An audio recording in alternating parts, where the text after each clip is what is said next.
We start with a rather small piece of news, and that is that the rapper G-Nook from O Block was recently arrested and charged with a gun crime. G-Nook was already out on parole for another gun crime.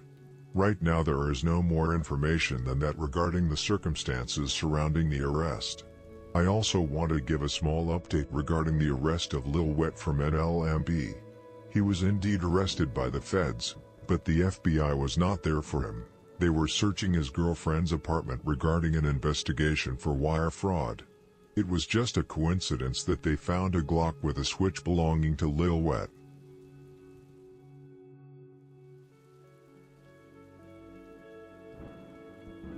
In other news, Lil Don't from Pocket Town has long been locked up in Cook County due to a gun crime. However, he was recently released from the county but was directly sent to a federal facility.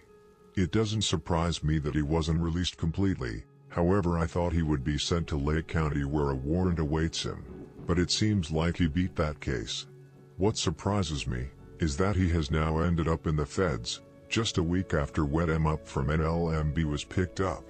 What Lil Don't is charged with is currently unknown, but there are many indications that it may have to do with the RICO case that Pocket Town has had hanging over them for over 2 years. Denny G from Pocket Town recently took to Instagram where he wrote, "To everybody from the Pocket, watch what you are saying and doing on the internet. We are still under federal investigation. The case is not closed." Therefore, I think Lil Don't has been charged with something related to the same case, either possession of weapons or purchase of weapons. There is of course also the probability that he has been picked up for his alleged involvements in the murder of Lil Greg from NLMB in 2021. Lil Don't recently turned 28 years old.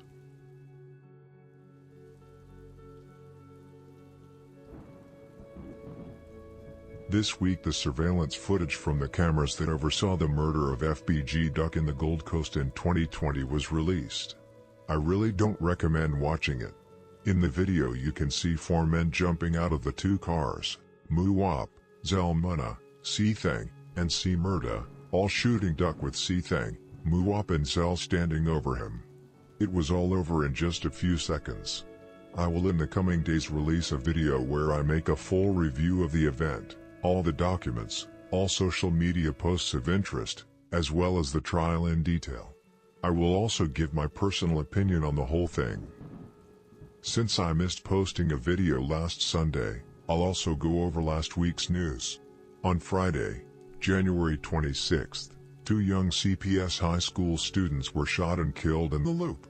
Their names were Robert, 16, and Monti, 17, 2 very young teenagers who hadn't even turned 18 yet. However, both were known gang members and affiliated with a set called Nitty Block, or O-Boys. Robert was known as Lil Rob and Monti as Lil Monty. Both were shot around 12:25 p.m. near Washington Street and Wabash Avenue, just blocks from Millennium Park. Police said a dark-colored sedan and an SUV pulled up to a crowd, and masked gunmen got out and opened fire. 4 of the attackers fled in a vehicle and 2 other people took off on foot, a source said. The 2 who ran off went into a nearby Popeyes and changed clothes in the bathroom, according to sources. This means that there were a total of 6 potential perpetrators who killed the 2 students.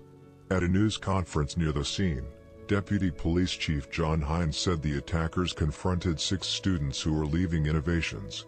2 victims, Lil Rob and Lil Monty, were rushed to Northwestern Memorial Hospital and pronounced dead. Hines, from the department's Central Control Group, described the shooting as a senseless act of violence and said there's no immediate public safety risk, although he noted the jacket of a woman who was walking in the area was grazed by a bullet.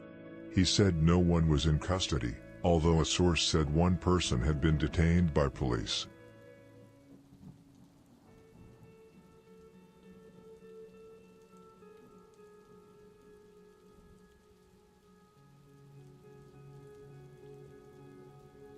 Community activist Andrew Holmes said both families are devastated and want to know who is responsible. Both mothers are extremely traumatized, Holmes said. They are trying to understand how and why this happened and who is behind it. Holmes said both teens, as well as their families, knew each other. Monti, who was only 2 weeks away from celebrating his 18th birthday, had plans to attend trade school after graduation. "Whoever is responsible has no respect for human life," he said.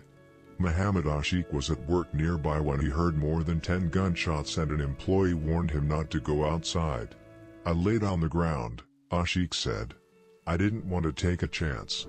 Grace Bonilla was waiting to pick up her 15-year-old son from school at Munchin College Prep when she saw a blue car pull up and fire shots.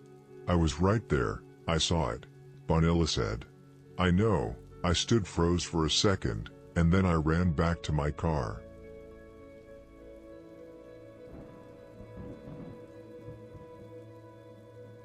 There are several rumors as to why they were shot and who was behind it.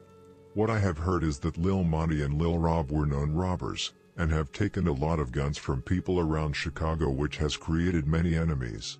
One of these enemies is Bloodhound, who celebrated after the double murder and also hinted about their involvement. Not long after the shooting, members of Bloodhound went on Instagram and started to self-incriminate by saying things like, "I bet he won't steal again," and "that get back was not too long." Another interesting detail in this is that one of the cars used in connection with the murder was seen in the area of 4300 S King Drive, which is considered to be well-trailed territory. This doesn't necessarily mean anything, but it's still interesting. If you want to see a longer video regarding this and an in-depth look at Nitty Block, All Boys, BKN in the Jungle, please comment.